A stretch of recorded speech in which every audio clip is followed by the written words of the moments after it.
Hello friends, welcome back everyone. Welcome to my channel. और आज मैं लेकर आया हूँ मुगल काल, जो हमारा मध्यकालीन भारत चल रहा है, इसका चैप्टर नंबर 7, जो कि हमारी सीरीज चली हुई है सतीश चंद्रा की बुक से। ठीक है फ्रेंड्स, तो इसी सीरीज को आगे बढ़ाते हुए चैप्टर 6 नंबर तक अपलोड कर दिए थे। आज ये चैप्टर नंबर 7 में है और इसमें हम देखेंगे दिल्ली सल्तनत हमारा चल रहा था, तो दिल्ली सल्तनत का प्रचार प्रसार और पतन, इसमें हम देखेंगे खिलजी और तुगलक वंश को। ठीक है फ्रेंड्स, तो चलिए वीडियो स्टार्ट करते हैं। तो देखिए, 1286 में बलबन की मृत्यु के बाद, ठीक है फ्रेंड, 1286 में बलबन की मृत्यु के बाद दिल्ली में कुछ समय तक अव्यवस्था फैली रही। ठीक है फ्रेंड्स, 1286 में बलबन की मृत्यु हो जाती है।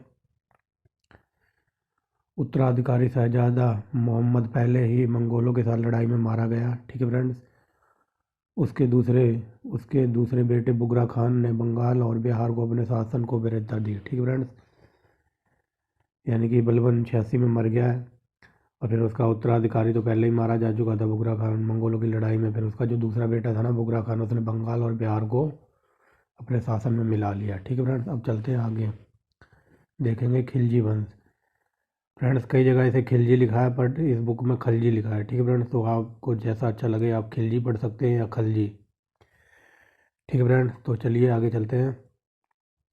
जलालुद्दीन खिलजी के नेतृत्व में खिलजी कुलीनों को एक दल ने 1290 में बलबन के निकम्मे उत्तराधिकारी को उखाड़ फेंका। ठीक है फ्रेंड्स, समझ गए होगे, जलालुद्दीन खिलजी का नेतृत्व था, तो खिलजी कुलीनों के एक दल ने 1290 में बलबन के निकम्मे उत्तराधिकारी को उखाड़ फेंका। ठीक है फ्रेंड्स, आगे देखते हैं खिलजी या खिलजी। ठीक है फ्रेंड्स, खिलजी या खलजी मिश्रित तुर्क और अफगान मूल के थे। ठीक है फ्रेंड्स, याद रखेंगे कि खिलजी वगैरह कौन से वंश के थे, तो मिश्रित तुर्क अफगान वंश के। ठीक है फ्रेंड्स, अब चलते हैं आगे। जलालुद्दीन खिलजी ने मात्र 6 वर्ष तक शासन किया। ठीक है फ्रेंड्स, जो ये जलालुद्दीन खिलजी था, ये 6 वर्ष तक ये शासन कर पाया। वह दिल्ली सल्तनत का पहला ऐसा शासक था जिसके मन में विचार आया कि जनता के समर्थन के आधार पर ही शासक जनता के समर्थन के आधार पर ही होना चाहिए। मतलब ऐसा पहला सुल्तान था जिसने ये सोचा कि मेरा शासन ना जनता के समर्थन के आधार पर होना चाहिए। ठीक है फ्रेंड्स, यानी कि जनता सर्वप्रिय होनी चाहिए। उसने सहिष्णुता की नीति अपनाकर, ठीक है फ्रेंड, उसने सहिष्णुता की नीति अपनाने से परहेज करके कुलीन वर्ग यानी कि अमीर वर्ग की सदिच्छा जीतने का प्रयास किया। ठीक है फ्रेंड्स, मतलब उसने अपनी सहिष्णुता और कठोर दंड की नीति, मतलब कोई क्राइम वगैरह करता होगा तो उसको दंड हल्का फुल्का ही देता होगा, कठोर दंड से इसने परहेज किया और कुलीनों अमीरों का दिल जीतने का प्रयास किया। ठीक है फ्रेंड्स, अब चलते हैं आगे। जलालुद्दीन की इस नीति को अलाउद्दीन ने पलट दिया। ठीक है फ्रेंड, जलालुद्दीन मतलब दंड वगैरह ज़्यादा नहीं देता था, कष्ट ज़्यादा बड़ा, मतलब ज़्यादा कठोर दंड नहीं देता था, लेकिन अलाउद्दीन खिलजी ने ना इसके नीति से उल्टा कर दिया। ठीक है फ्रेंड, पलट दिया।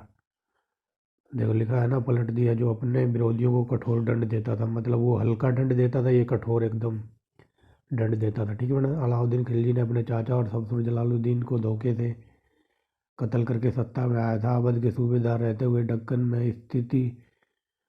में स्थित देवगिर पर हमला करके अलाउद्दीन ने भारी खजाना जमा कर लिया था। ठीक है फ्रेंड्स, अब आगे चलते हैं। उसके जीवन काल में फिर कोई विद्रोह नहीं हुआ। ठीक है फ्रेंड, उसके जीवन काल में फिर कोई विद्रोह नहीं है, लेकिन दीर्घकाल दृष्टि के समय उपाय राजवंश के लिए हानिकारक साबित हुए। ठीक है फ्रेंड्स, आगे चलते हैं। 1316 में अलाउद्दीन खिलजी की मृत्यु के बाद यह बात स्पष्ट हो गई कि उसके चहीते मलिक काफूर ने अलाउद्दीन के नाबालिग बेटे को गद्दी पर बिठाया। ठीक है फ्रेंड्स, आगे चलते हैं।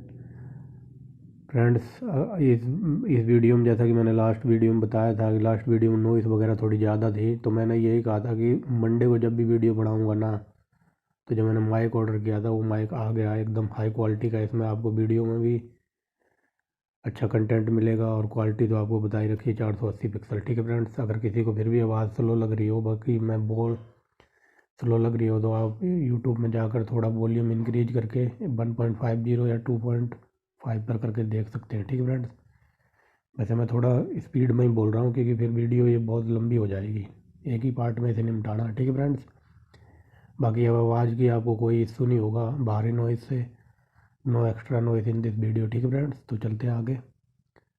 गद्दी पर बिठाया। ठीक है फ्रेंड, महल के पहरेदारों द्वारा काफूर मारा गया। ठीक है फ्रेंड्स, और हिंदू से मुस्लिम बनाया जाने वाला एक व्यक्ति खुसरो तख्त पर बैठा। ठीक है फ्रेंड्स, मतलब जो ये मलिक काफूर था ना, ये अलाउद्दीन का बहुत ही मतलब वफादार था, और इसको कई बार क्वेश्चन ये बनता है कि 1000 दिनारी किसे कहा जाता है। तो ये अलाउद्दीन खिलजी से मलिक काफूर को ख़रीद के लाया था 1000 दिनार में, मतलब 1000 रुपये में। ठीक है फ्रेंड्स, और ये मतलब अगर इसकी बात की जाए तो मलिक काफूर और ये एक हिजड़ा था। ठीक है फ्रेंड्स, जिसे थर्ड जेंडर कहते हैं। ठीक है फ्रेंड्स, तो याद रखेंगे, क्वेश्चन कई बार पूछा गया कि क्या कहते हैं 1000 दिनारी किसको कहा जाता, तो मलिक काफूर को। ठीक है फ्रेंड्स, मतलब पहरेदारों ने मलिक काफूर को मार दिया, और हिंदू से मुस्लिम बन जाने वाला एक व्यक्ति मलिक खुसरो तख्त पर बैठा। ठीक है फ्रेंड, यहाँ तक कि दिल्ली के प्रसिद्ध सूफी संत निजामुद्दीन औलिया ने भी उसे मान्यता दी। ठीक है फ्रेंड्स, अब आगे चलते हैं। यहाँ देखिए, लेकिन 1320 में गयासुद्दीन तुगलक के नेतृत्व में अधिकारियों के एक दल ने बगावत की। ठीक है फ्रेंड, लेकिन 1320 में गयासुद्दीन तुगलक के नेतृत्व में अधिकारियों के एक दल ने बगावत की राजधानी के बाहर एक कड़ी जंग में। ठीक है फ्रेंड्स, राजधानी के बाहर एक कड़ी जंग में मलिक खुसरो हारा। ठीक है फ्रेंड, मलिक खुसरो हारा और मार डाला गया। जो ऊपर बिठाया गया था ना, जो हिंदू से मुसलमान बना था, वो मर गया है।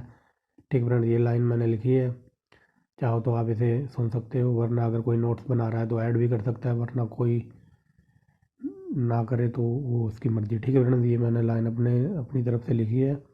खुसरो का जनता ने, ठीक है फ्रेंड, खुसरो का जनता ने और ना ही अमीरों ने विरोध किया। ठीक है फ्रेंड्स, दोबारा बोल देता हूँ, खुसरो का ना तो जनता ने और ना ही अमीरों ने उसका कोई विरोध किया था। ठीक है फ्रेंड्स, अब देखते हैं तुगलक वंश।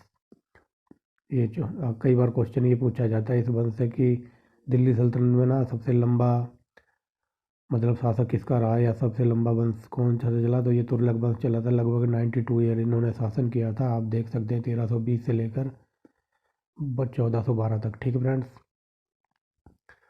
अब आगे चलते हैं और देखते हैं तुगलकों ने क्या क्या किया था। गयासुद्दीन तुगलक ने एक नया राजवंश कायम किया। ठीक है फ्रेंड, गयासुद्दीन तुगलक ने एक नया राजवंश कायम किया जो 1412 तक शासन करता रहा। ठीक है फ्रेंड, तुगलक के 3 सहयोग शासक दिए। ठीक है फ्रेंड, तुगलक वंश ने 3 सहयोग शासक दिए, गयासुद्दीन तुगलक, उसका बेटा MBT यानी मोहम्मद बिन तुगलक, और उसका भतीजा शाहजहाँ, ये फिरोज शाह तुगलक। ठीक है फ्रेंड, फिरोज शाह तुगलक पहले 2 सुल्तानों के साम्राज्य में लगभग पूरा देश शामिल था। मतलब जो ये गयासुद्दीन था ना, और ये MBT यानी मोहम्मद बिन तुगलक, इसके शासनकाल में पूरा देश ही मतलब शामिल था। ठीक है फ्रेंड, फिरोज शाह तुगलक का साम्राज्य छोटा था। ठीक है फ्रेंड्स, आगे चलते हैं फिरोज की। लेकिन कई बार क्वेश्चन ये पूछा जाता है कि तुगलक वंश की स्थापना किसने की थी, तो गयासुद्दीन तुगलक ने। ठीक है फ्रेंड्स, याद रखेंगे गयासुद्दीन तुगलक का नाम। ठीक है फ्रेंड्स, अब आगे चलते हैं। फिरोज शाह की मृत्यु के बाद दिल्ली सल्तनत का विघटन और उत्तर भारत में अनेक राज्यों में बंट गया। ठीक है फ्रेंड्स, जब फिरोज शाह मरा था ना, तो दिल्ली सल्तनत का विघटन हो गया, और जो उत्तर भारत था ना, अनेक छोटे छोटे राज्यों में बंट गया। यूँ तो तुगलक 1412 तक शासन करते रहे, पर 1398 में दिल्ली पर तैमूर के हमले में तुगलक साम्राज्य का अंत का आरंभ माना जा सकता है। ठीक है फ्रेंड्स, कई बार क्वेश्चन ये पूछा जाता है कि तैमूर ने भारत पर आक्रमण कब किया था, तो 1398 में किया था। ठीक है फ्रेंड्स, याद रखना, ये कई बार क्वेश्चन बना है एग्जाम में। अब कई लोग सोच रहे होंगे तुगलक वंश इतनी जल्दी कैसे समाप्त हो गया, तो अभी आगे भी चैप्टर है उसमें पढ़ेंगे। ठीक है फ्रेंड, इसमें थोड़ी झलक दिखाई गई है। अब आगे देखिए, अभी हम अलाउद्दीन को पूरा डिटेल में पढ़ेंगे, उसके बाद इस तुगलक वंश को देखेंगे। ठीक है फ्रेंड्स, इसमें तो सिर्फ 2% ही झलक दिखाई गई। आगे देखते हैं। प्रसार के इस नए युग को आरंभ अलाउद्दीन खिलजी ने किया। ठीक है फ्रेंड्स, प्रकार ये क्या है, प्रसार के इस नए युग का आरंभ अलाउद्दीन खिलजी ने किया। मोहम्मद बिन तुगलक के शासनकाल में यह प्रसार अपनी चरम बिंदु पर जा पहुंचा। ठीक है फ्रेंड्स, आगे चलते हैं। अब देखेंगे दिल्ली सल्तनत का प्रसार में पहले देखेंगे गुजरात राज्य को। ठीक है फ्रेंड्स, ये है, यहाँ से देखेंगे, यह है क्षेत्र केवल उपजाऊ और आबाद नहीं था। ठीक फ्रेंड्स, यह क्षेत्र केवल उपजाऊ और आबाद था। ठीक फ्रेंड्स, यह क्षेत्र न केवल उपजाऊ और आबाद था बल्कि गुजरात हस्तशिल्प प्रकार के वस्त्रों का उत्पादन केंद्र था। ठीक है फ्रेंड्स, यहाँ से हाथों से जो कपड़े बनाए जाते थे ना, उसका भी केंद्र था ये खंबात। सुना होगा खंबात की खाड़ी। ठीक है फ्रेंड्स, जैसे कि खंबात की खाड़ी जैसे बंदरगाह ईरान, लाल सागर और अफ्रीका के देशों के साथ तथा दक्षिण पूर्वी एशिया के देशों के साथ और चीन के साथ भी लाभकारी व्यापार चल रहे थे। ठीक फ्रेंड्स, चला रहे थे। तो ये खंबात है ना, ये बंदरगाह था और यहाँ से व्यापार होता था ईरान को लाल सागर अफ्रीका के साथ और दक्षिण पूर्वी एशिया और चाइना के साथ ये लाभकारी व्यापार चला रहे थे। गुजरात के बंदरगाहों से होने वाले विदेशी व्यापार में बहुत सा सोना चांदी आता था। ठीक है फ्रेंड्स, आगे चलते हैं। अब देखिए, यह यहाँ लिखा हुआ है, यह बंदरगाह तुर्की घोड़ों का आयात 8वीं सदी से ही 8वीं सदी से ही व्यापार का महत्वपूर्ण केंद्र था। ठीक है फ्रेंड्स, यह बंदरगाह तुर्की घोड़ों का आयात 8वीं सदी से ही महत्वपूर्ण मध्य था। ठीक है फ्रेंड्स, यह केंद्र था। ठीक है फ्रेंड्स, आगे देखते हैं। 1299 के आरंभ में अलाउद्दीन खिलजी ने सुप्रसिद्ध सिपा सलारों में से 2 की कमान में एक सेना राजस्थान के रास्ते गुजरात पर चढ़ाई। रास्ते में जैसलमेर पर धावा बोलकर कब्जा कर लिया। गुजरात का राजा लड़े बिना ही भाग खड़ा हुआ। ठीक फ्रेंड्स, आगे देखेंगे। बिल्कुल सिंपल भाषा में लिखा हुआ है। ठीक है फ्रेंड्स, जहाँ समझाने लायक होगा समझाऊंगा। सोमनाथ का सुप्रसिद्ध मंदिर जिसका 12वीं शताब्दी में पुनर्निर्माण कराया गया था, लूट कर तबाह कर दिया गया। ठीक है फ्रेंड्स, आगे चलते हैं। गुजरात अब दिल्ली के अधीन आ गया था। ठीक है फ्रेंड्स, गुजरात को दिल्ली में मिला लिया गया। अब देखेंगे राजस्थान। ठीक फ्रेंड्स, अब देखेंगे राजस्थान। गुजरात विजय के बाद अलाउद्दीन ने राजस्थान पर अपने शासन को मजबूत करने पर ध्यान दिया। ठीक है फ्रेंड्स, पहले उसका रणथंभौर ने ध्यान खींचा, मतलब पहले उसने रणथंभौर की तरफ देखा। ठीक है फ्रेंड्स, या रणथंभौर की तरफ ध्यान गया जहाँ पृथ्वीराज चौहान के वंशज हमीर देव का शासन था। ठीक है फ्रेंड्स, जहाँ पृथ्वीराज चौहान के वंशजों हमीर देव का शासन था। ठीक है फ्रेंड्स, ये हमीर देव लिखा हुआ है। आगे देखेंगे। स्वयं अलाउद्दीन ने रणथंभौर की ओर कूच किया, मतलब राजा खुद गया रणथंभौर की तरफ। ठीक है फ्रेंड्स, यहाँ एक नोट लिखा हुआ है। ठीक है फ्रेंड्स, मशहूर शायर अमीर खुसरो ने संजीव वर्णन दिया है, मतलब उन्होंने खुद बताया है। 3 माह की सख्त घेराबंदी के बाद जौहर का भयानक अनुष्ठान हुआ। ठीक है फ्रेंड्स, संजीव वर्णन दिया है। 3 माह की सख्त घेराबंदी के बाद जौहर का भयानक अनुष्ठान हुआ।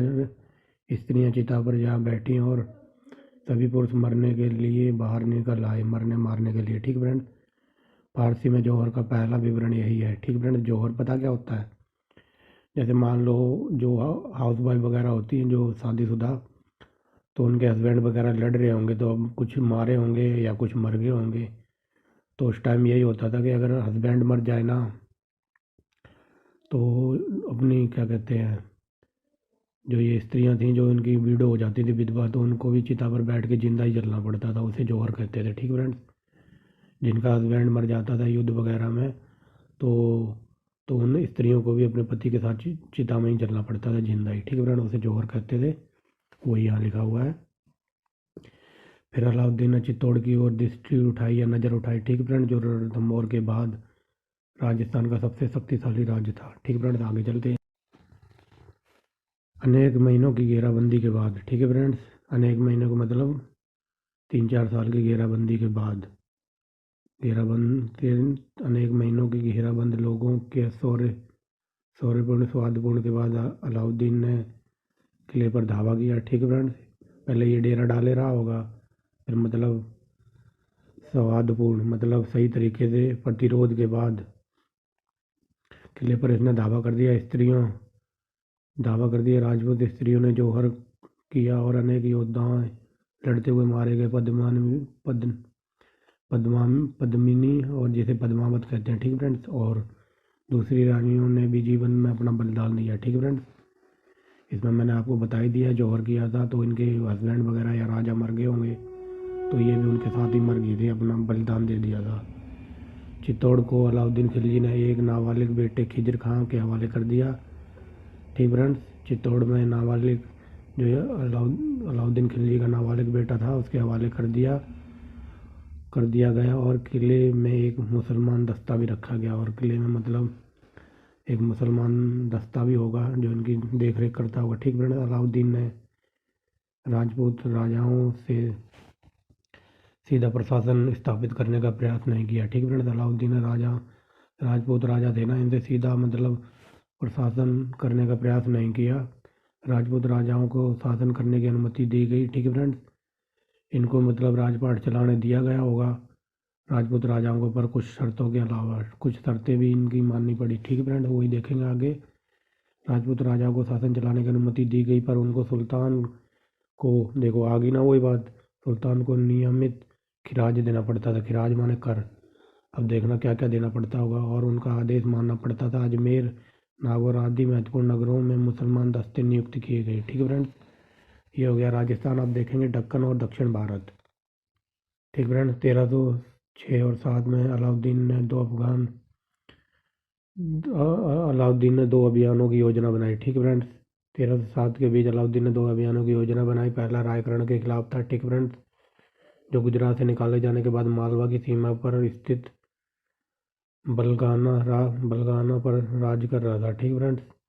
और दूसरा अभियान देवगिरी के राजा रामचंद्र के खिलाफ था, जो, ठीक है फ्रेंड्स। आगे देख, जो रायकरण से गठजोड़ किए हुए था, इस फौज की कमान अलाउद्दीन के गुलाम मलिक काफूर को सौंपी गई, ठीक है फ्रेंड्स। मलिक काफूर को सेनापति बनाया हुआ है इस सेना का।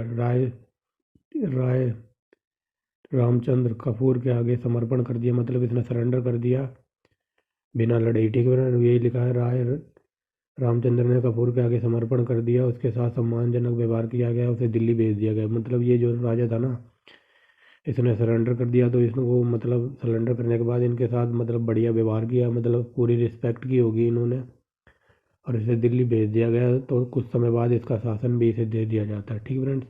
यहाँ लिखा है, कुछ समय बाद रायरान की उपाधि देकर उसके इलाके उसे लौटा दिए गए। क्वेश्चन यहाँ से ये बनता है कि रायन की उपाधि किसको दी गई थी? ये रामचंद्र को दी गई थी, ठीक है फ्रेंड्स। कई बार क्वेश्चन बना है, याद रखेंगे। रायन की उपाधि रामचंद्र को दी गई थी, या फिर ये पूछ लेता है कि रामचंद्र को कौन सी उपाधि दी गई थी, तो रायन की, ठीक है फ्रेंड्स। और उसकी एक बेटी का विवाह अलाउद्दीन से हुआ, ठीक फ्रेंड्स। रायन की उपाधि लेकर जो राजा था ना रामचंद्र, उसकी एक बेटी का विवाह अलाउद्दीन से हो गया, ठीक फ्रेंड्स।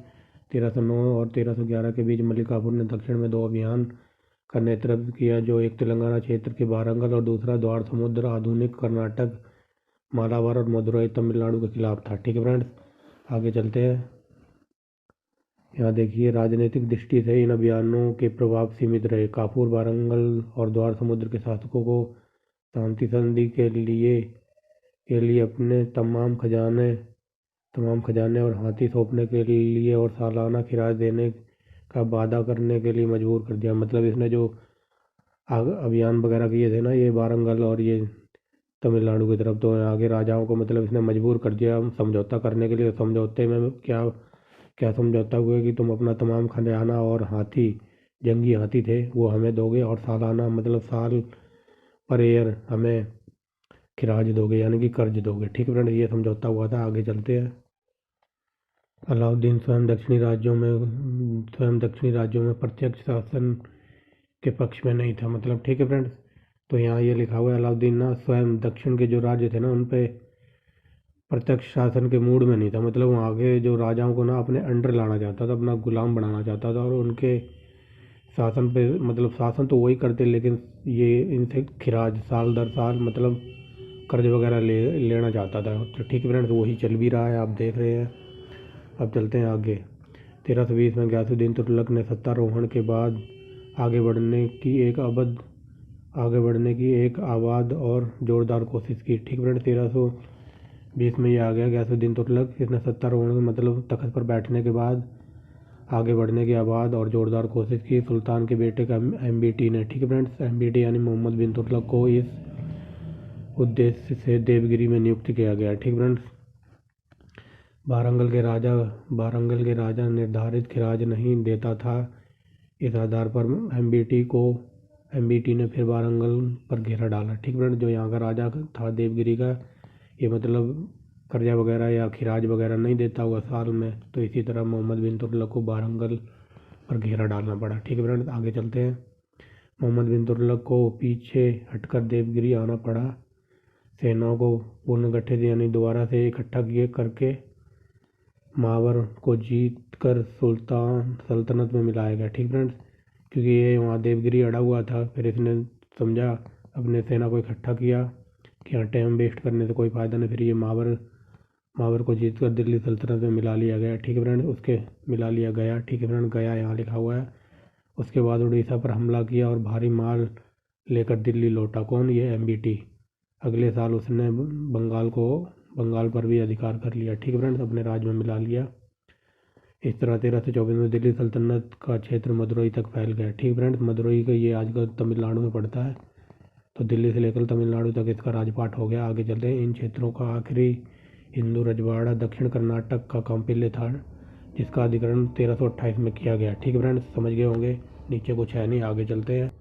अब हमने पहला पार्ट इसका देख लिया है। पहले पार्ट में था दिल्ली सल्तनत और उसका प्रचार प्रसार की, वहाँ तक राज्य हुआ, प्रचार प्रसार कहाँ तक हुआ।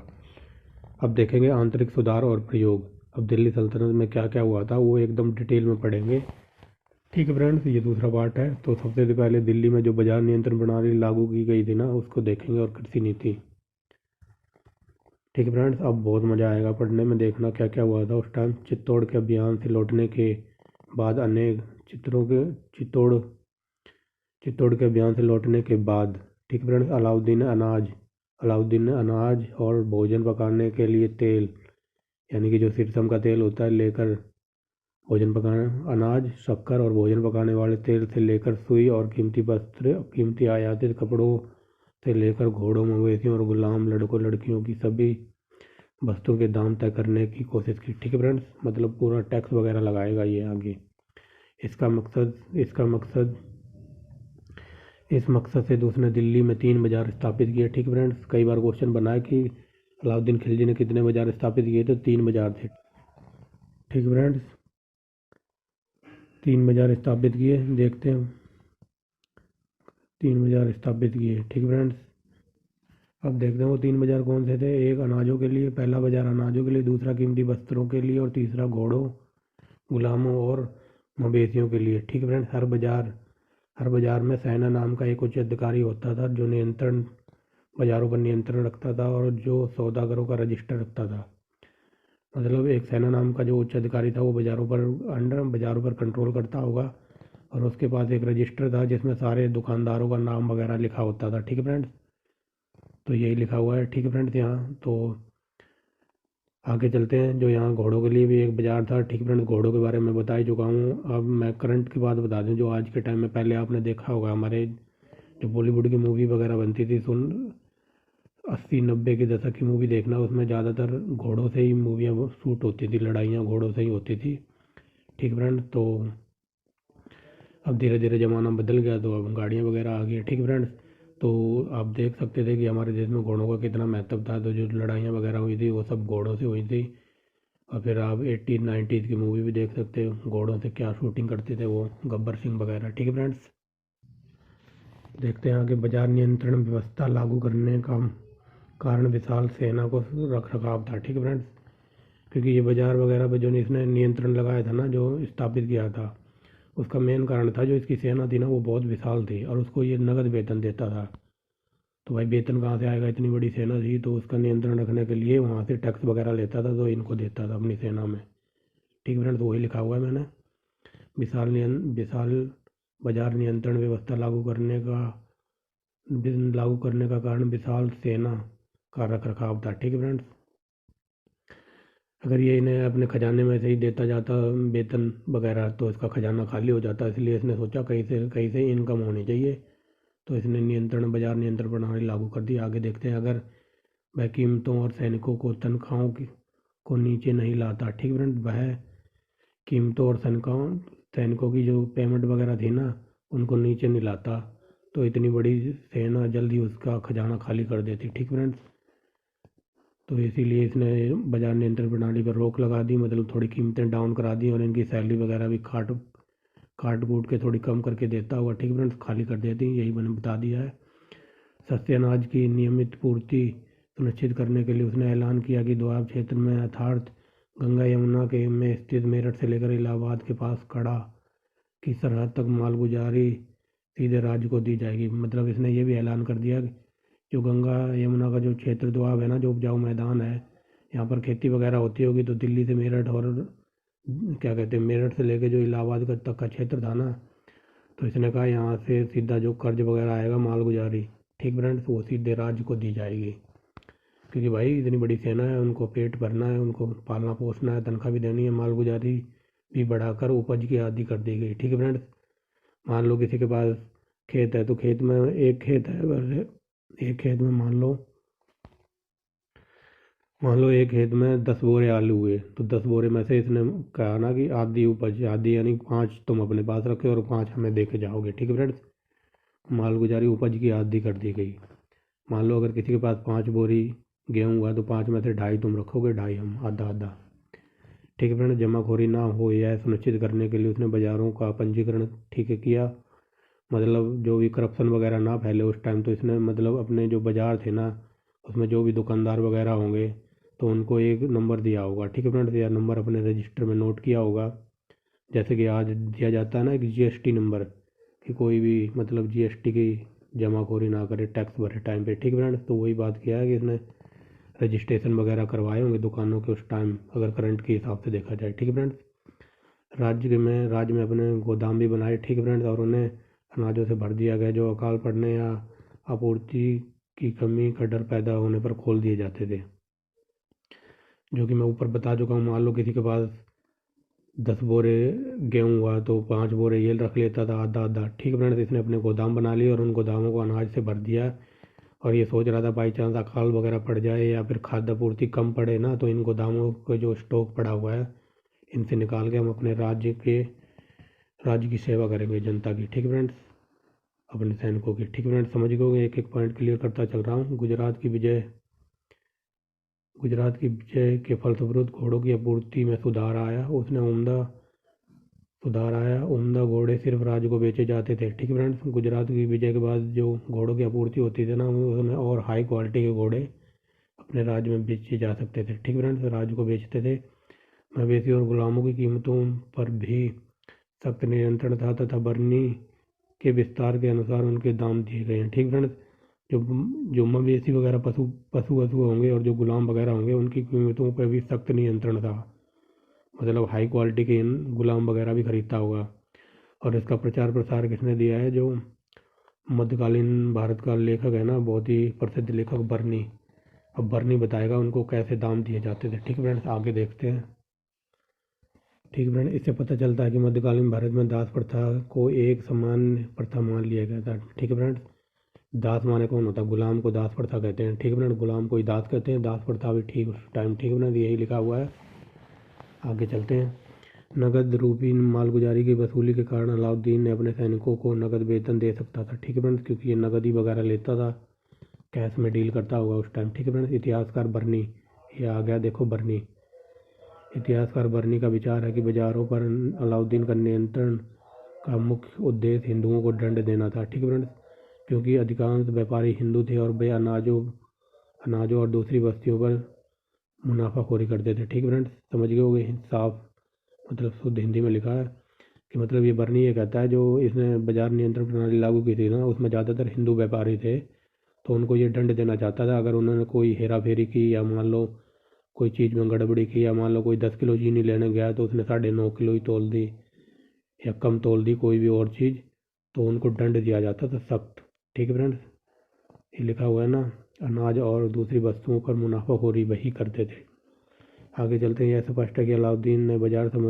स्पष्ट नहीं है कि अलाउद्दीन ने बाजार संबंधी नियम केवल दिल्ली पर लागू होते थे या अन्य दूसरे नगरों पर भी। ठीक है फ्रेंड्स, इस बात का कोई प्रमाण नहीं मिलता कि जो इसके नियम थे ना, ये सिर्फ दिल्ली में ही लागू होते थे या जहाँ तक इसका शासन था, जो दूसरे नगरों में भी। ठीक है फ्रेंड्स, आगे चलते हैं। सल्तनत। वह सल्तनत का पहला बादशाह था जिसने इस बात पर जोर दिया कि दोआब की अनादिष्टि क्षेत्र, ठीक फ्रेंड्स, दोआब के अनादिष्टि क्षेत्र में मालगुजारी हर व्यक्ति के लिए खेती की जा रही है, ज़मीन की माप के आधार पर। ठीक है फ्रेंड्स, मैं सिंपल भाषा में समझाता हूँ। जो ऊपर बताया ना, दोआब का जो क्षेत्र वगैरह था, उपजाऊ मैदान था, उसमें जो खेती वगैरह थी ना, तो हर व्यक्ति के पास खेत होता था, तो उसके खेती को नाप लेते थे कि इतने बाई इतने का है ये।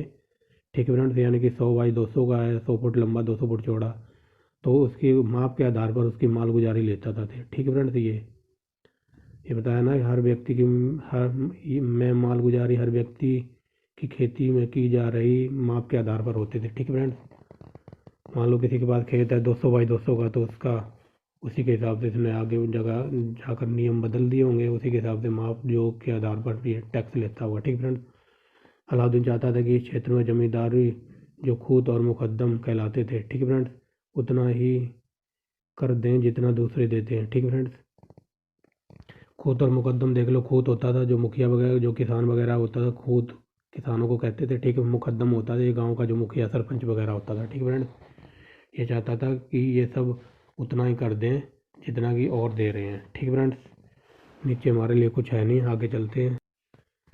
ठीक है फ्रेंड्स, अलाउद्दीन की बाजार संबंधी नियम उसकी मृत्यु के बाद समाप्त हो गए। ठीक है फ्रेंड्स, मतलब यहाँ पे अलाउद्दीन मर जाता है तो उसके साथ मरने के बाद उसके जो नियम कायदे कानून वगैरह थे ना, तो वो भी समाप्त हो जाते हैं। ठीक है फ्रेंड्स, आप आगे चलते हैं। अब देखेंगे मोहम्मद तुगलक। ठीक है फ्रेंड्स, MBT यानी मोहम्मद बिन तुगलक के प्रयोग। इसके बारे में एक बात बता दूं, ये बहुत ही अभागा था। इसको दिल्ली में इतिहासकार ये कहते हैं ये अभागा सुल्तान था। जब ये मरा था ना, तो पता नहीं किसने कहा था कि आज जनता को अपने शासक से और शासक को अपनी जनता से मुक्ति मिल गई है। ठीक है फ्रेंड्स, मुझे उस लेखक का नाम याद नहीं आ रहा, बट ये देखना, जो भी ये काम किसी काम में भी हाथ डालता था ना, तो उस काम का पूरा बंटाधारी हो जाता था, जिस वजह से ये परेशान हो गया था पूरा। ठीक है फ्रेंड्स, तो चलिए देखते हैं इसे। मोहम्मद बिन तुगलक यानी कि MBT, मोहम्मद बिन तुगलक वह धर्म और दर्शन का विद्वान था। ठीक है, वह धर्म और दर्शन का विद्वान था तथा आलोचनात्मक और खुले दिमाग वाला व्यक्ति था। ठीक है फ्रेंड्स, सिंपल लिखा हुआ है। वह मुस्लिम सूफियों के साथ भी ही नहीं बल्कि हिंदू योगियों और जिन प्रवासूरी जैसे संतों के साथ विचार विमर्श करता था। ठीक फ्रेंड्स, मतलब ये जो MBT था ना, मोहम्मद बिन तुगलक, ये धर्म मतलब धार्मिक टाइप का व्यक्ति था और वह खुले दिमाग वाला था। ठीक फ्रेंड्स, ओपन माइंडेड था। वह मुस्लिम सूफियों से भी मिलता था और हिंदू योगियों से भी, जैसे जिन प्रवासूरी जैसे संतों से भी मतलब बातचीत करता रहता था। ठीक फ्रेंड्स, तो इसकी ये बातचीत ना कुछ लोगों को पसंद नहीं आती है। ठीक फ्रेंड्स, वो देखना, ये लिखा है ना, उसे अनेक कट्टर उलेमा, ठीक है ना, ये जो धर्मशास्त्री होते थे ना, उसे अनेक कट्टर उलेमा धर्मशास्त्री पसंद नहीं करते थे, जिन्होंने उस पर बुद्धिवादी होने का आरोप लगाया था। ठीक फ्रेंड्स, तो ये मतलब ये चाहता था कि ये मतलब सबसे बात ना करे, अपना राजा है तो राजा की तरह रहे। ठीक फ्रेंड्स, पर चलते हैं आगे। भाई, योग्यता के आधार पर लोगों को, चाहे वे कुलीन वर्ग का मतलब होता है अमीर वंश के, ठीक फ्रेंड्स, अमीर हो या ना हो, उच्च पद देने के लिए तैयार होता था। मतलब ये अपने शासन में ना, ठीक फ्रेंड्स, जो मतलब चाहे वो उच्च हो चाहे निम्न हो, ठीक फ्रेंड्स, ये अपने मतलब शासन में उसे उच्च पद देने के लिए तैयार रहता था। अब देखेंगे दुर्भाग्य से उसमें जल्दबाजी और बेसब्री की प्रवृत्ति। मतलब ये कोई भी डिसीजन लेता था ना, बहुत जल्दी ले लेता था, ना कुछ सोचता था, ना कुछ उस पर मतलब कोई रणनीति वगैरह बनाता था। मतलब एकदम बोल दिया तो वो कर दो। ठीक है फ्रेंड्स, यही कारण था कि उसके अनेक प्रयोग सफल रहे और उसे अभागा आदर्शवादी कहा गया। ठीक फ्रेंड्स, ये मैं आपको बता चुका हूँ। पर मोहम्मद बिन तुगलक के शासनकाल में अशुभ परिस्थितियों में शुरू हुआ। ठीक है फ्रेंड्स, जो इसका शासनकाल था ना, ये मतलब अशुभ घड़ी में शुरू हुआ था। ठीक फ्रेंड्स, शुरू हुआ, देखना अब ये क्या क्या करता है, और ये हर जगह से ही मतलब इसको असफलता ही मिलती है। यहाँ से देखना, बंगाल की सफलता। ठीक फ्रेंड्स, ये लिखा है बंगाल की सफलता, ये लिखा हुआ है बंगाल की सफल। ठीक है फ्रेंड्स, बंगाल की सफल विजय, ये यहाँ विजय हुई लिखा हुआ है, बंगाल की सफल विजय के बाद। ठीक है फ्रेंड्स, बंगाल की सफल विजय के बाद सुल्तान गयासुद्दीन तुगलक, ठीक है फ्रेंड्स, सुल्तान गयासुद्दीन तुगलक के स्वागत। ठीक है फ्रेंड्स, ये मतलब बंगाल को जीत के आ रहा है, तो इसका जो स्वागत किया जा रहा है ना, गयासुद्दीन तुगलक के स्वागत में लकड़ी का एक पंडाल बनाया गया, मतलब एक लकड़ी का महल बनाया गया था। ठीक है फ्रेंड्स, लकड़ी का एक पंडाल बनाया गया, परंतु पंडाल गिर पड़ा और सुल्तान उसमें दबकर मर गया। ठीक फ्रेंड्स, ये इतना अशुभ था, मतलब जिस दिन से गद्दी पे बिठाया गया था ना, उसी दिन इसका जो ये आ रहा था बाप, तो ये बंगाल जीत के आ रहा था, उसके स्वागत में दिल्ली में महल बनाया गया था, लकड़ी का महल। तो इसका लकड़ी का महल ही गिर जाता है और इसका बाप इसमें दबकर मर जाता है। ठीक फ्रेंड्स, आगे चलते हैं, इतना अशुभ था ये। ठीक फ्रेंड्स, आगे देखेंगे 70 होने के शीघ्र बाद मोहम्मद बिन तुगलक ने दिल्ली को राजधानी दिल्ली को देवगिरी यथाकथित बदल दिया। ठीक है, स्थानांतरण कर दिया, मतलब उसने अपनी राजधानी चेंज कर दी। मतलब जैसे ये गद्दी पर बैठा तो उसने अपनी राजधानी से ना दिल्ली से देवगिरी यथाकथित स्थानांतरित कर दी। ठीक फ्रेंड्स, आगे देखेंगे, लेकिन यहाँ वहाँ भी ये नाकाम हो जाता है। ठीक फ्रेंड्स, देखना, सुल्तान ने अनेक हकीमों और अनुयायियों को, अनेक सूफी संतों समेत प्रख्यात व्यक्तियों को देवगिरी जाने का निर्देश दिया, जिसका नाम अब दौलताबाद रखा गया। ठीक फ्रेंड्स, मतलब इसने ये कहा था, जो शासन में व्यक्ति थे ना, हकीम थे और अनेक अनुयायी सूफी संतों को, मतलब जो भी अच्छे पोस्ट पे थे ना, उनको आदेश दिया कि तुम अब नई राजधानी है ना देवगिरी जाओ, जिसका नाम अब दौलताबाद रखा गया। ठीक फ्रेंड्स, आगे चलते हैं, मोहम्मद बिन तुगलक ने दिल्ली से दौलताबाद अब तक एक सड़क बनवाई, अनेक यात्रियों की सुविधा के लिए रास्ते सराहें बनवाई। ठीक फ्रेंड्स, रास्ते बनवाए और सराय मतलब धर्मशाला वगैरह होंगी कि आने जाने में कोई दिक्कत ना हो। ठीक फ्रेंड्स, दौलताबाद अब भी 1500 किलोमीटर दूर था, क्योंकि इसने राजधानी इतनी दूर बना ली थी। ठीक फ्रेंड्स, कि ये वहाँ तक आसानी से पहुँच ही नहीं पाया। ठीक फ्रेंड्स, आगे चल ठीक फ्रेंड, कुछ वर्षों के बाद मोहम्मद बिन तुगलक को दौलताबाद छोड़ने का फैसला किया गया। ठीक है फ्रेंड, क्योंकि ये तंग हो गया था, बहुत दूर था, आने जाने में दिक्कत हो रही थी। इसका यही कारण था कि जल्दी उसे पता चल गया कि जिस तरह वह दिल्ली से दक्षिण पर नियंत्रित नहीं कर सकता, उसी तरह दौलताबाद से उत्तर भारत पर नियंत्रण नहीं कर सकता। ठीक है फ्रेंड्स, तो इसने दिल्ली को, क्या कहते हैं, दौलताबाद को छोड़ दिया। ठीक है फ्रेंड्स, अब मान लो आप यहाँ दिल्ली में हो और आपको जॉब लग जाए वहाँ तमिलनाडु में, तो रेल डेली अप डाउन हो तो आप जा सकते हो नहीं, तो यही कारण इसके साथ था, बहुत दूर था। ठीक है, वही बताया गया, इसे जल्दी पता लग गया कि जिस तरह वह दिल्ली से दक्षिण में नियंत्रित नहीं कर सकता। आगे चलते हैं, देवगिरी को दूसरी राजधानी बनाने के प्रयास में असफल रहा। इस तरह वह जन प्रवाह के कई दूरगामी लाभ हुए। ठीक फ्रेंड्स, मतलब ये असफल हो गया था देवगिरी को दूसरी राजधानी बनाने में, तो इस प्रकार कुछ लाभ भी हुए। और वो लाभ क्या हुए थे? लाभ, इससे संचार में सुधार हुआ। ठीक है फ्रेंड्स, जो दिल्ली मतलब उत्तर भारत और दक्षिण भारत के बीच जो संचार प्रणाली थी उसमें सुधार हुआ, और उत्तर और दक्षिण भारत एक दूसरे के करीब आ गए। ठीक है फ्रेंड्स, दोनों के बीच सांस्कृतिक लेन देन की एक नई प्रक्रिया आरंभ हुई। ठीक फ्रेंड्स, मतलब ये सफल होगी राजधानी बनाने में, लेकिन इसने कुछ प्रयास वगैरह किए होंगे जिसमें कि संचार प्रसार में सुधार हुआ, दिल्ली और दक्षिण भारत के एक दूसरे के करीब आ गए और दोनों के बीच संस्कृति का लेन देन की एक प्रक्रिया शुरू हुई। ठीक है फ्रेंड्स, आगे चलते इसने सांकेतिक मुद्रा चलाई थी, बट इसमें भी ये सब असफल होता है। देखना, 14वीं सदी में संसार में चांदी की कमी हो गई थी। संसार व्यापार का प्रसार के साथ अब आधुनिक सिक्के की आवश्यकता होने लगी थी। ठीक है फ्रेंड्स, 14वीं सदी में मतलब चांदी की कमी होगी, व्यापार प्रसार के लिए अत्यधिक सिक्कों की आवश्यकता होने लगी।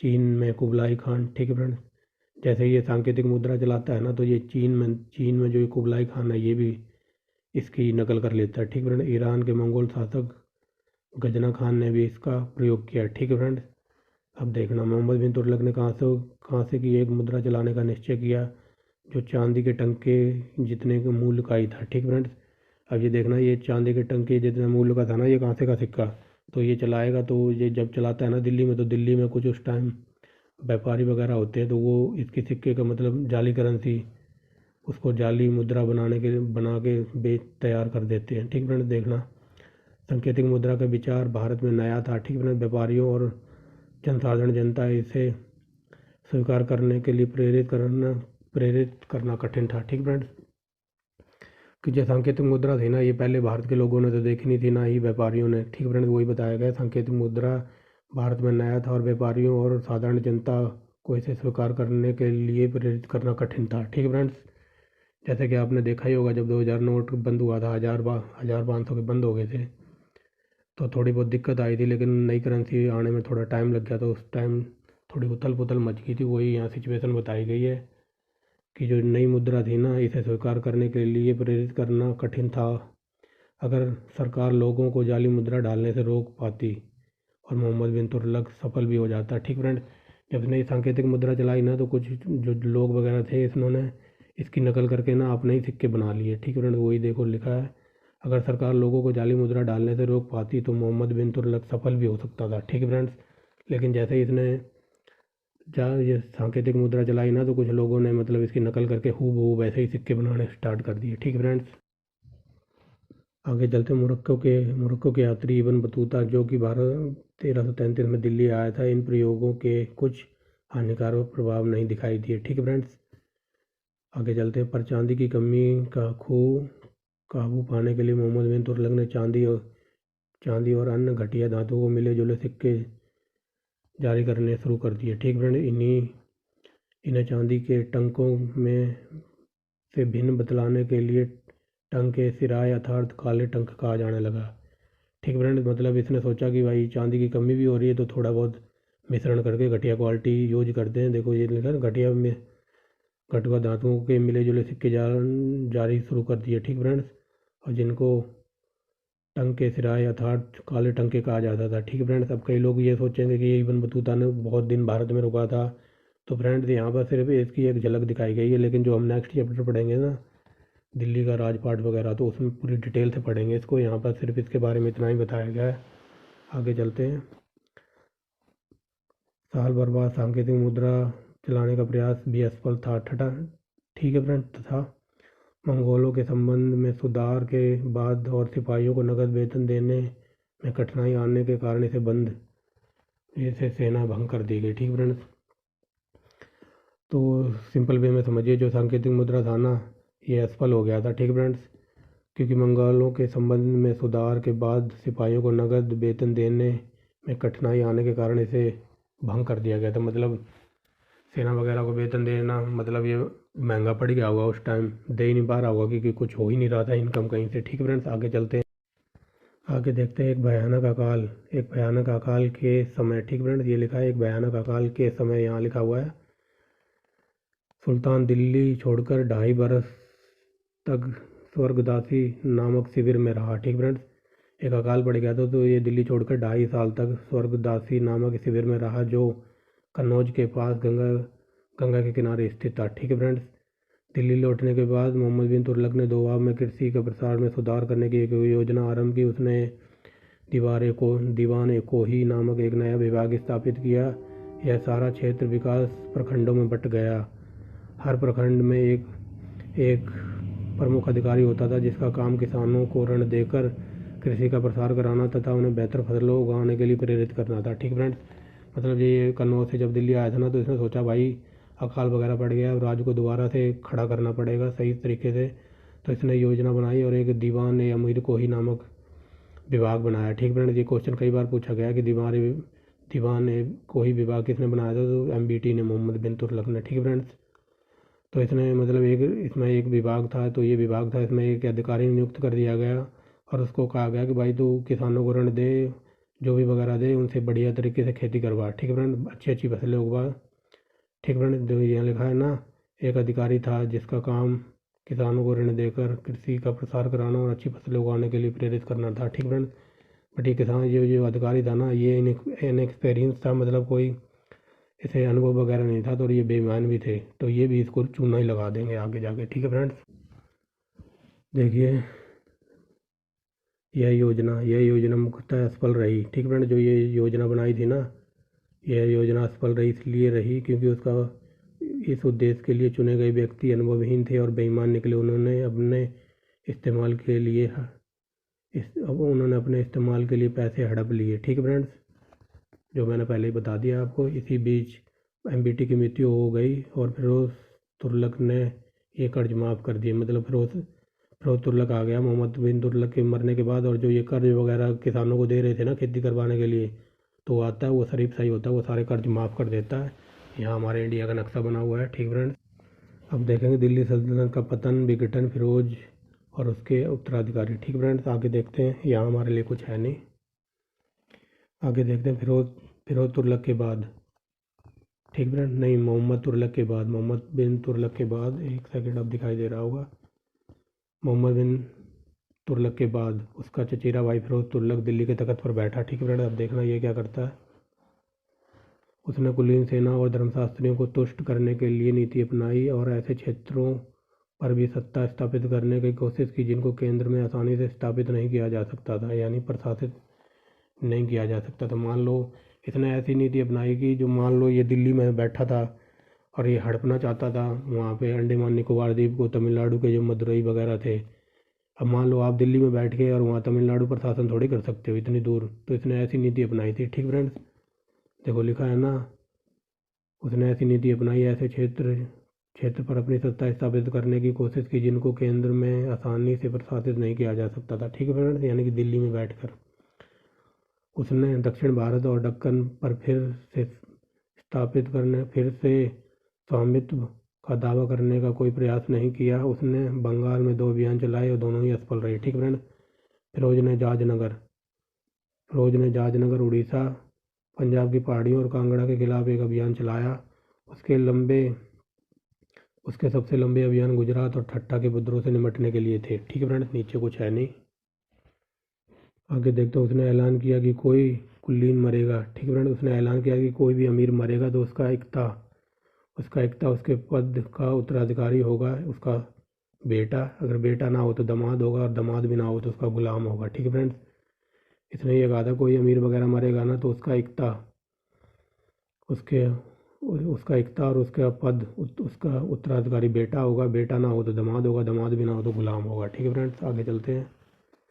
फिरोज ने विरासत का सिद्धांत सेना पर भी लागू किया। ठीक फ्रेंड, इन सैनिकों को नगद वेतन न देकर गांव की मालगुजारी के हिस्से दिए जाते थे। ठीक फ्रेंड्स, मान लो पहले तो वो तो नगद वेतन देता था अलाउद्दीन खिलजी वगैरह। ठीक फ्रेंड्स, लेकिन इसने इनको नगद वेतन नहीं दिया। गाँव में जो भी क्या कहते हैं, इन सैनिकों को नगद वेतन ना देकर गाँव की मालगुजारी का हिस्सा देता था। मान लो गाँव में खेती कर रहे हैं तो किसी ने अनाज किया ना, अनाज उगाया, गेहूँ उगाया, तो मतलब पेमेंट वगैरह नहीं देता तो ये गेहूँ दे देता था। मालगुजारी से जो भी हिस्सा आता होगा ना, तो ये आलू वगैरह जो भी आज के टाइम की बात कर लें तो वो देता था, पैसे नहीं देता था ये, मतलब फसल का कुछ भी दे देता था, जो सी फसल हुई तो वही दे देता था। आगे चलते हैं। उसने इन प्रथाओं पर प्रतिबंध लगाने की कोशिश की। ठीक है, उसने उन प्रथाओं पर प्रतिबंध लगाने की कोशिश की जिन्हें कट्टर धर्मशास्त्री गैर मुसलमान समझते थे। ठीक है, उसने संतों की मज़ारों पर इबादत के लिए मुस्लिम स्त्रियों पर रोक लगा दी। उसने ऐसे अनेक मुस्लिम पंथों का दमन किया जिन्हें धर्मशास्त्री भी धर्मी समझते थे। ठीक फ्रेंड्स, फिरोज के समय से ही जजिया एक अलग कर बन गया। ठीक फ्रेंड, उसने मालगुजारी का हिस्सा होता था। फिरोज ने ब्राह्मणों को जजिया से मुक्त रखने की से इनकार कर दिया। ठीक फ्रेंड, ये क्वेश्चन कई बार पूछा गया है कि ब्राह्मणों पर जजिया लगाने वाला कौन था, तो फिरोज तुगलक था। ठीक फ्रेंड्स, पहले तो ये ब्राह्मण पहले के शासनकाल में ये नहीं देते थे, लेकिन ये आया ना तो इसने ये कहा है कि फिरोज ने ब्राह्मणों को जजिया देने से मुक्त रखने से इनकार कर दिया, मतलब अब तुम भी दोगे ब्राह्मण से। ठीक है फ्रेंड, ब्राह्मणों से भी जजिया लिया है इसने, कई बार क्वेश्चन बना है। उसने सिर्फ स्त्रियों और बेअपंग रोगियों को लोग इनसे मुक्त रखा। ठीक फ्रेंड, उसने मतलब जो स्त्रियाँ वगैरह थी, बच्चे थे और जो हैंडीकैप वगैरह थे ना और रोगी थे, उन पर कोई टैक्स नहीं लगाया। ठीक है फ्रेंड्स, उनके पास आजीविका को कोई साधन नहीं था, मतलब ऐसे को जिनके पास कोई आजीविका का साधन नहीं था ना, जैसे स्त्रियां, बच्चे और अपंग हैंडीकैप वगैरह थे, तो इन लोगों को उसने कर से दूर रखा था। ठीक है फ्रेंड्स, आगे चलते हैं। वह पहला शासक था जिसने हिंदू धर्म ग्रंथों के संस्कृत फारसी में अनुवाद कराने के कदम उठाए। ठीक है फ्रेंड्स, उसके शासनकाल में संगीत, आयुर्वेद, विज्ञान और गणित में अनेक ग्रंथों पर संस्कृत से फारसी में अनुवाद किए। ठीक फ्रेंड्स, उसने चोरी और दूसरे गुनाह के लिए अब अमानवीय दंड बंद कर दिए। ठीक फ्रेंड्स, अमानवीय दंड का मतलब वो होता था, मान लो आपने चोरी की तो आपके हाथ काट दिए जाएंगे, पैर, नाक वगैरह कुछ भी। ठीक फ्रेंड्स, वही लिखा हुआ है। उसने चोरी और दूसरे गुनाह के लिए जैसे हाथ, पैर, नाक काटने आदि जैसे अमानवीय दंड बंद कर दिए। तो इससे हमारा कोई लेना देना नहीं, हमारे सिंपल सेंटेंस बनाना है। उसने चोरी और दूसरे गुनाह के लिए अमानवीय दंड बंद कर दिए। उसने गरीबों के लिए मुफ्त इलाज के लिए अस्पताल बनवाए और कोतवालों से बेरोजगारों की सूचियां तैयार करने का आदेश दिया तथा गरीब की बेटियों की शादी में दहेज भी दिया। ठीक है फ्रेंड्स, मतलब उसने गरीबों का इलाज के लिए अस्पताल बनवाए और जो कोतवाल वगैरह थे ना, तो उनसे ये कहा होगा कि जितने लोग नगर में बेरोजगार हैं उनकी लिस्ट तैयार करो, और गरीब की बेटियों की शादी में ये दहेज भी देता था। ठीक फ्रेंड्स, आगे चलते हैं। उसने सार्वजनिक निर्माण का एक बड़ा विभाग बनवाया है जो उसका निर्माण कार्य चलाता था। ठीक फ्रेंड्स, आगे देखते हैं। 1328 में जब फिरोज की मृत्यु दो भई प्रशासनिक और राजनीतिक समस्याएं उठ खड़ी हुई जो हर सुल्तान की मौत के बाद हुआ करती थी। ठीक है फ्रेंड्स, मतलब जब ये मरा ना तो इसके फिर शासन वही लड़खड़ाने लग गया, प्रशासनिक समस्याएं खड़ी हो गई जो हर सुल्तान की मौत के बाद हो जाती थी। ठीक है फ्रेंड्स, आगे देखते हैं। दिल्ली सल्तनत की कमजोरी को दिल्ली पर तैमूर आक्रमण 1398 और 72 बनाया। ठीक फ्रेंड्स, जो दिल्ली सल्तनत की कमजोरियाँ वगैरह थी ना उसके मरने के बाद, फिरोज तुगलक के मरने के बाद, तो फिर 1398 में तैमूर का आक्रमण हो गया तो और मतलब कमजोरियाँ और 72 बना दिया दिल्ली सल्तनत को। ठीक है फ्रेंड्स, तो ये याद रखना, तैमूर आक्रमण 1398 में हुआ था। अब ये लास्ट लाइन है इस चैप्टर की। हालांकि तुगलक वंश जैसे तैसे 1412 तक सिमट गया। ठीक है फ्रेंड्स, क्योंकि वो तो 1388 में मर गया था, फिर तैमूरों ने आक्रमण कर दिया और हालांकि तुगलक वंश जैसे तैसे 1412 तक सिमट गया। ठीक है फ्रेंड्स, तो ये था हमारा चैप्टर नंबर 7 और इसके बाद हम देखेंगे चैप्टर नंबर 8। इसमें हम देखेंगे दिल्ली सल्तनत में क्या शासन था, आर्थिक और सामाजिक जीवन कैसा था। ठीक है फ्रेंड्स, इसमें हम हर वो चीज़ देखेंगे डिटेल से जो दिल्ली सल्तनत में हुई थी। ठीक है फ्रेंड्स, तो I hope you enjoy the video. Thanks for watching the video and bye bye. Friends, अगर वीडियो अच्छी लगी हो तो लाइक एंड शेयर करना। ठीक है फ्रेंड्स, चैनल को सब्सक्राइब करना। तो मिलते हैं नेक्स्ट वीडियो में बहुत ही जल्द। ठीक है friends, and thanks for watching the video and bye bye.